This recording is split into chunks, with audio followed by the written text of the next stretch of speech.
Acá en el estudio tenemos a nuevos invitados. Nos encanta además que tengamos más voces, que sumemos pluralidad al debate para conocer más ideas, porque esa es la idea de CDN Canal 37 desde las 6 de la mañana, conocer la mayor cantidad de opiniones y que ustedes en sus casas se edifiquen sobre no solamente lo que vieron en la calle, ojalá que todos hayan podido votar, sino también sobre distintas visiones y ángulos de lo que estamos construyendo en la jornada de hoy, 19 de mayo, Federico. Sí, en efecto tenemos a Elvin Calcaño, politólogo, y Juan Miguel Pérez, sociólogo.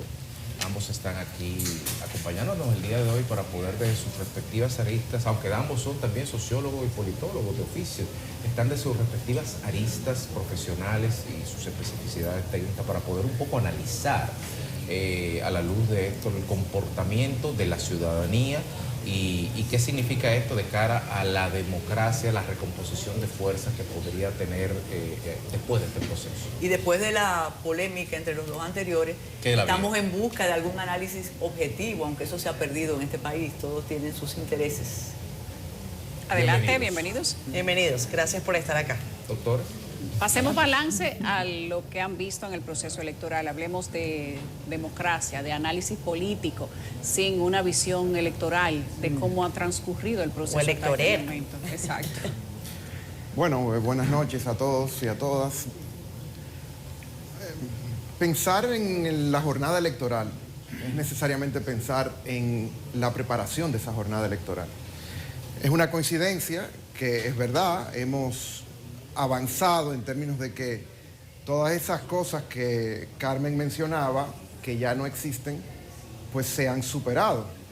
Es una gran coincidencia que la democracia electoral es la que esté funcionando en el país. Y por supuesto es la que le conviene a la clase política. Ahora bien, esa democracia electoral tiene muchos elementos que traerían muchos cuestionamientos, sobre todo en términos de la calidad del voto.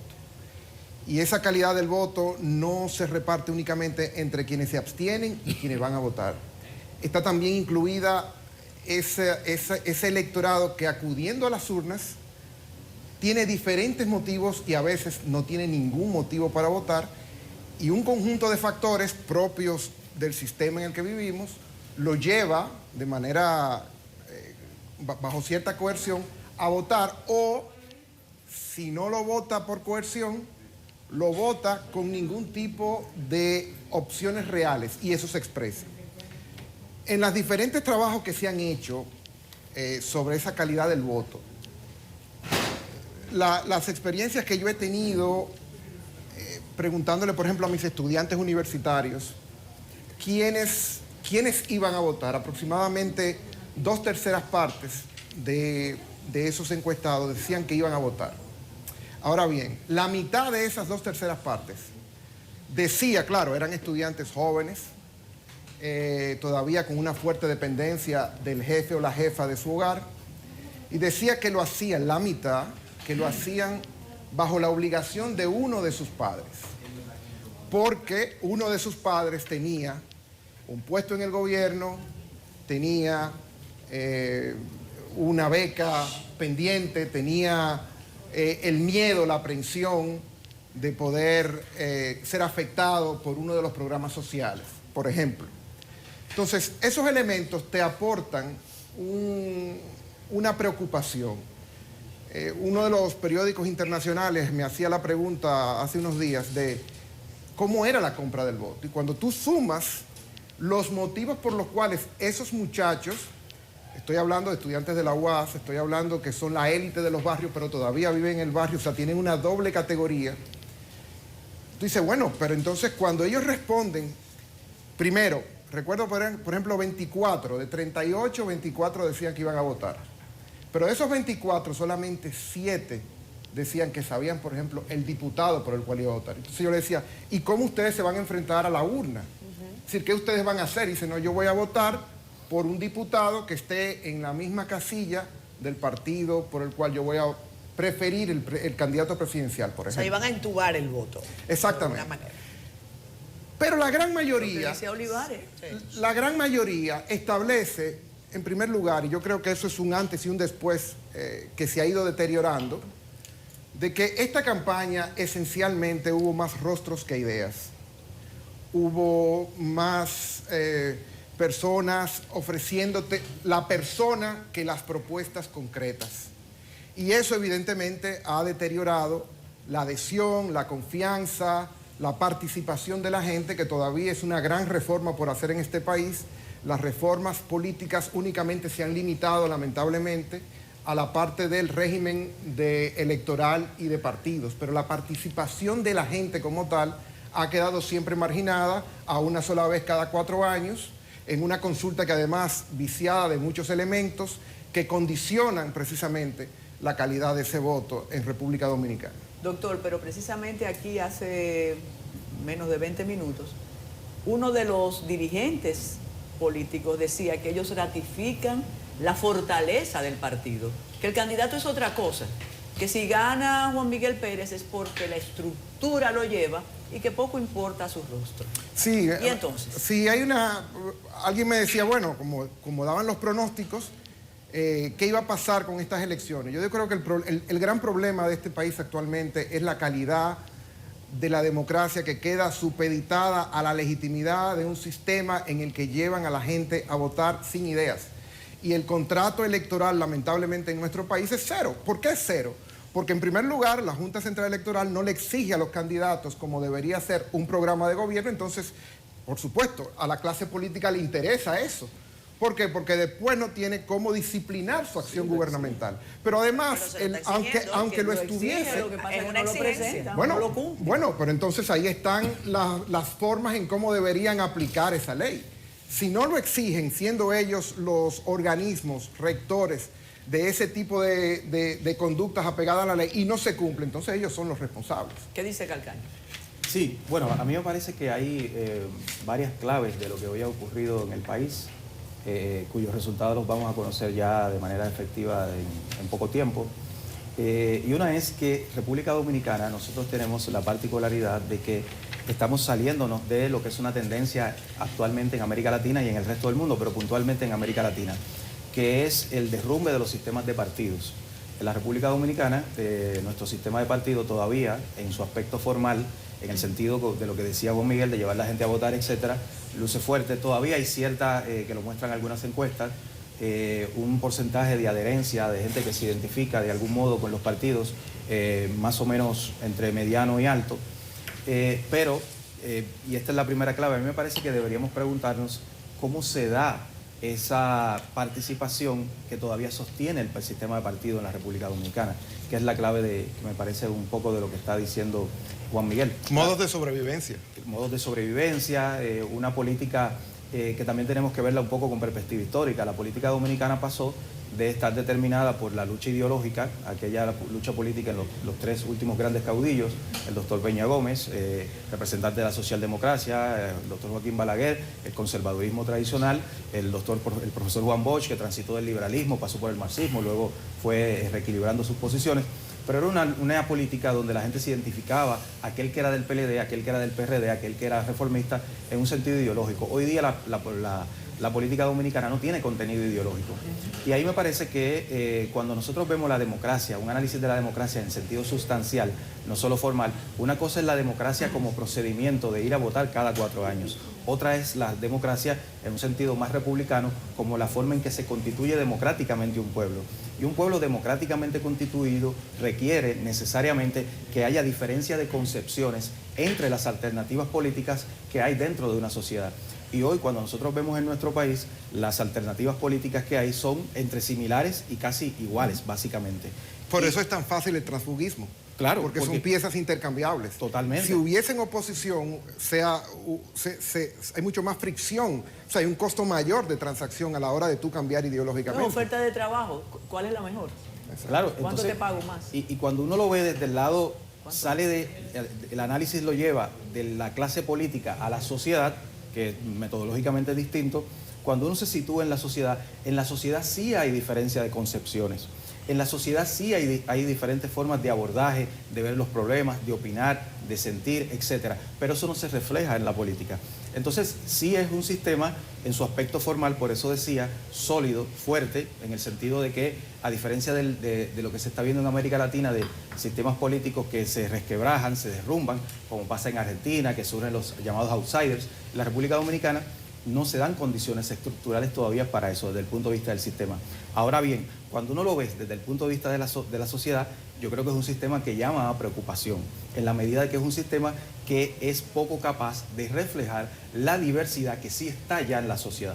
Entonces, ¿ustedes no consideran que procesos como estos sirven para fortalecer determinadas fuerzas políticas? Bueno, la partidocracia se fortalece, pero no la democracia. Y la partidocracia es una usurpación de la democracia por una élite cada vez, por cierto, más parecida entre sí, como decía Elvin, que lo que la diferencia de la gente.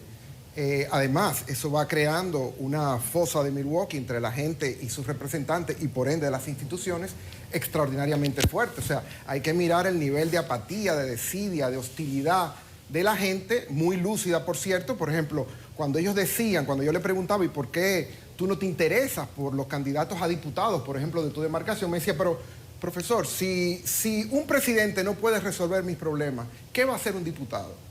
Y entonces ellos emprenden una renuncia a la cosa pública, chapean a la clase política el día de las elecciones para conseguir el galón de gasolina. Claro, porque es de sobrevivencia. Y cuando lo llevan también, porque hay que decir que la cantidad de dinero que se ha gastado esta democracia electoral en llevar a la gente a votar, por cierto, además estigmatizando a quien no vota, que la abstención es tan legítima como el que vota, es otra forma de decir, exactamente, de expresarse ante lo que ellos consideran que no es una opción adecuada para sus intereses. Mañana se dirá, o incluso hoy en la noche, con manera de cliché tradicional, que esto ha sido una fiesta de la democracia. Así es. Y con eso nos santiguaremos y pasaremos páginas. Tú señalas, Juan Miguel, y Kelvin también, que podemos hablar de democracia electoral, pero entonces no deberíamos hablar o tenemos desafíos pendientes en la democracia representativa. O sea, el sistema como tal, en lo formal se valida, pero en los elementos estructurales está cada vez más alejándose de su fin primario, que es poder conectar al pueblo con sus gobernados. Sí, yo creo que hay que en ese aspecto poco que celebrar. Y lo digo lo siguiente porque creo que también hay una cuestión de perspectiva, tal vez un poco conceptual, pero que tiene implicaciones muy concretas.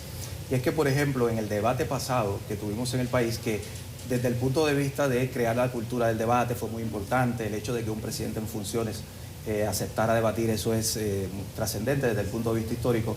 Pero por otro lado, cuando uno vio ese debate, que eran tan pocas las diferencias entre las alternativas, es preocupante en el siguiente sentido, porque mucha gente lo celebró, que bueno, eso es sinónimo de estabilidad, etcétera. Yo creo que habría que tener cuidado con ese análisis, porque las sociedades que no son capaces de institucionalmente encauzar y procesar sus diferencias, que son constitutivas de la sociedad, llegan a un punto donde el propio sistema implosiona.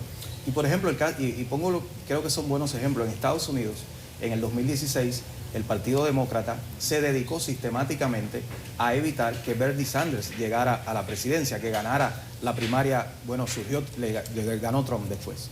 Entonces yo creo que uno de los datos que podemos ver hoy en día es cómo determinados tipos de expresiones electorales, el tipo de voto que puedan tener, porque eso puede estar reflejando la acumulación de un malestar dentro de la sociedad que no está encontrando cauce a través de las instituciones y del sistema formal. Y cuando la molestia y cuando la diferencia no encuentra cauce institucional, lo busca por otros lados. Si nosotros queremos evitar en el país ese tipo de alternativas que vemos en otros lados, que utilizan la democracia para debilitar la propia democracia, ¿no?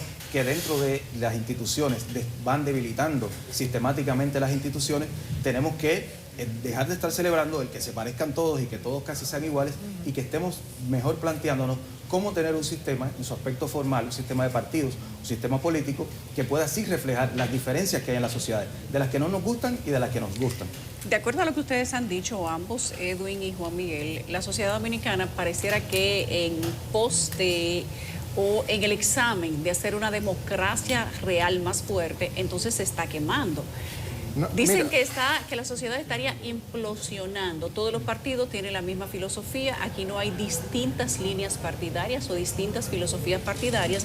Y por esto es tan fácil que se dé el transfugismo, porque son, digamos que son plantas de una misma zona franca y todas fabrican lo mismo. Mira, Simplemente la gente cambia de trabajo. en este país hay dos repúblicas, la república oficial y la república parte atrás. La república oficial es aquella que evidentemente la élite económica, política, social, intelectual dirige, muy alejada social y en conocimientos de esa república oficiosa, que es la que realmente debería producir la democracia, porque es la mayoría, es el pueblo, son los más vulnerables, etcétera, etcétera.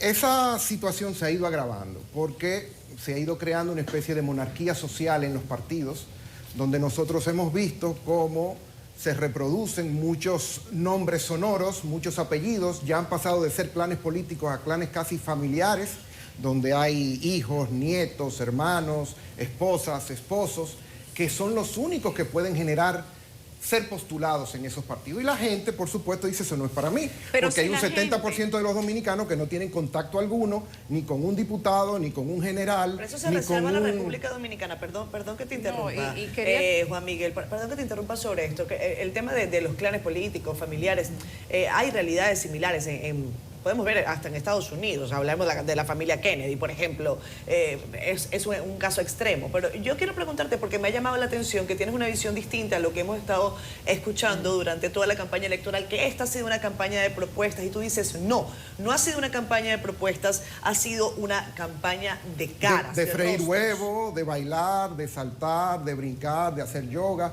Esos son los spots y están ahí. Esos son los spots que ha visto Pero la gente. ¿qué entienden ustedes que sería entonces lo correcto? Pero, por Porque- ejemplo, Virginia Antares hace yoga, pero yo la he visto con muchas por ideas, ejemplo, Porque la a democracia también es- mira qué interesante lo Hay que de sucede. todo, ¿eh? Mira lo interesante. Si un Te lo compro político en campaña dice lo que va a hacer y existen a su vez los mecanismos mediante los cuales la gente puede fiscalizar ese hacer o no hacer de lo que prometió, puede ser interpelado luego a un juicio político, por ejemplo.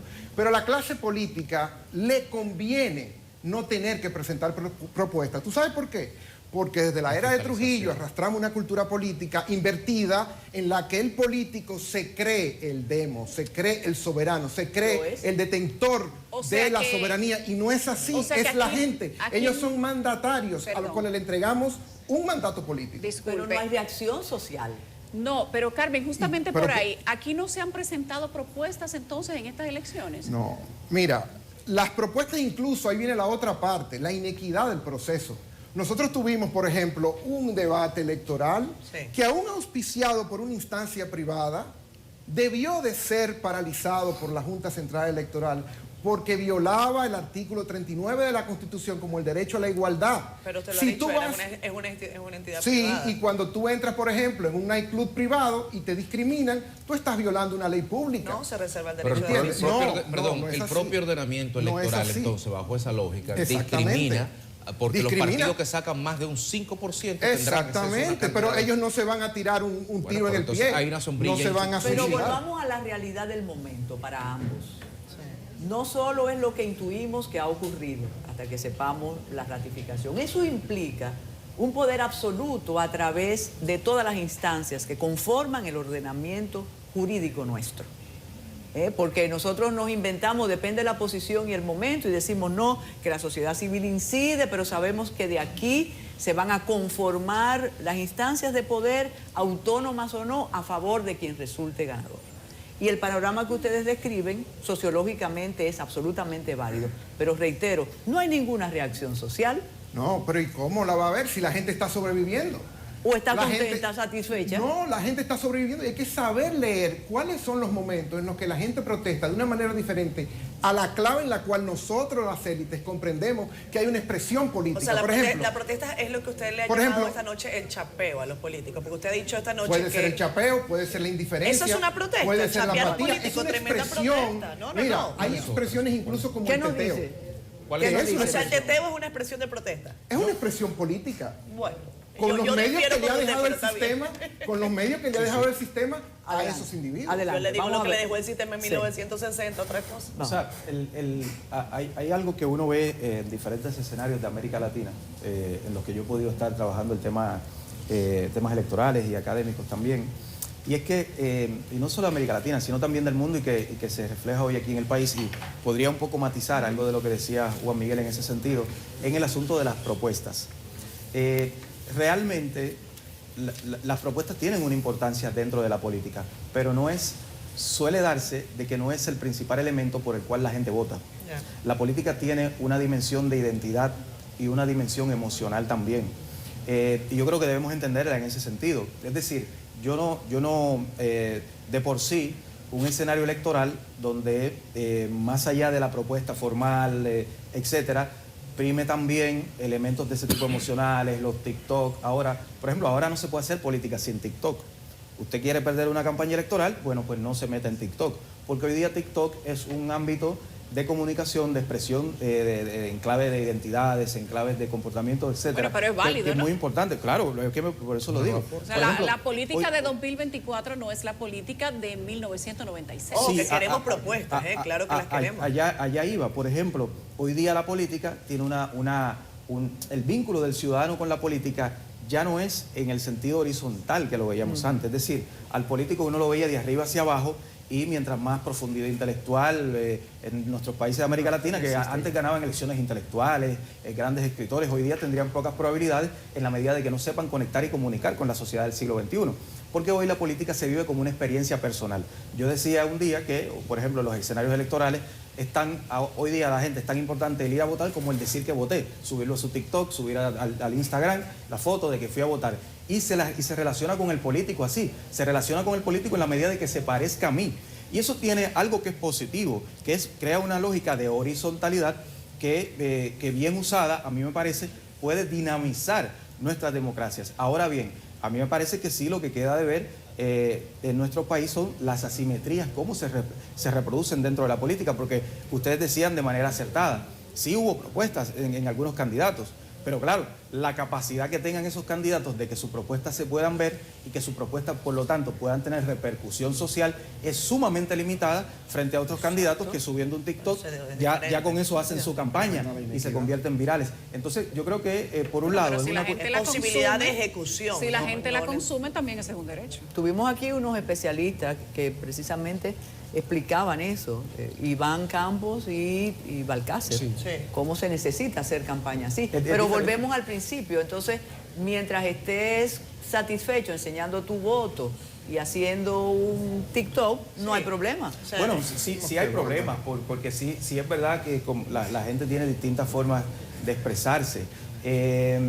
Por ejemplo, en la elección pasada, la de febrero, el dato de la abstención no era tan diferente del histórico de que hay de abstención en ese tipo de eventos electorales en nuestro país.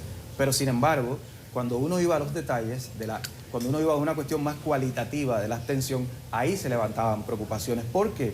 Porque en segmentos donde primaba un tipo de votante de clase media o en segmentos donde hay una importante población joven, sí se veía más abstención, ¿no?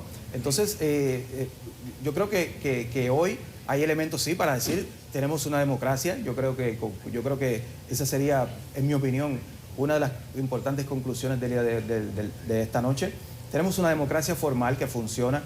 Ahora, esa democracia, en el otro aspecto que es tan importante como ese, en mi opinión más, que es el aspecto sustancial de esa democracia, de la ciudadanía participando, de ciertos niveles de conciencia, de ciertos niveles reducidos de asimetrías. Donde hay asimetrías tan grandes, la democracia entra en cuestión. Entonces yo creo que en ese sentido, visto desde esa otra perspectiva, más hacia la sociedad, nuestra democracia queda de ver. Está bien en el aspecto formal, sigue funcionando, y eso es bueno, dota a la sociedad de ciertos niveles que aquí en nuestro país se suelen celebrar de estabilidad, etcétera. Pero por otro lado, visto desde la sociedad, que es otro ángulo, sí hay elementos preocupantes. Juan Miguel, ya tenemos que seguir cerrando, pero quisiéramos terminar, digamos, con tu apreciación final, al igual que la hizo Elvin ahora. Sí. Mira, si nosotros pudiésemos clasificar la actitud del dominicano ante la cosa pública, yo me remitiría a una clasificación que hace un tiempo hizo un economista, Albert Hirschman, en un libro muy conocido que se llamaba Exit, Voice and Loyalty, salida, voz y exit, voice, salida, voz y lealtad. Loyalty. La lealtad es la gente que está en el sistema y que se beneficia, las élites.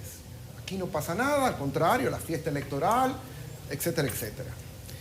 La crítica somos aquellos que dentro de esa élite podemos financiarnos intelectual y económicamente la posibilidad de disentir o criticar el sistema. Eso está muy reducido en este país porque aquí ha habido un apagón a nivel de las ciencias en general y ciencias sociales en particular. El punto más delicado es aquellos que renuncian a su interés en la cosa pública y salen de la escena. ¿Por qué? Porque esos son elementos, hay dos, aquellos que pueden financiarse su distancia ante el Estado, porque el Estado sigue siendo el gran distribuidor de riquezas, pero hay aquellos que no pueden financiarse una renuncia total y entonces dependen para sobrevivir de esa situación en la que los partidos han puesto a la gente, que es aprovechando la vulnerabilidad, poder entonces conseguir prosélitos artificiales. Por eso yo hablaba del chapeo que lamentablemente ocurre una vez para la clase política y 4 años para el pueblo por parte de una clase cada vez más desconectada, que por cierto no hay que extrañarse del por qué la mayoría de políticas públicas en este país, desconectada de la gente, hechas por gente a los cuales esas políticas no se le aplican, caen usualmente dentro de lo que es el error como tal, porque son políticas desfasadas en relación a lo que vive la gente y su historia. Bueno, pues seguiremos hablando de esto más adelante cuando pase el proceso, porque es un tema importante que la tiene a toda la democracia. Le agradecemos a ustedes, Elvin Calcaño y Juan Miguel Pérez, por estar aquí el día de hoy.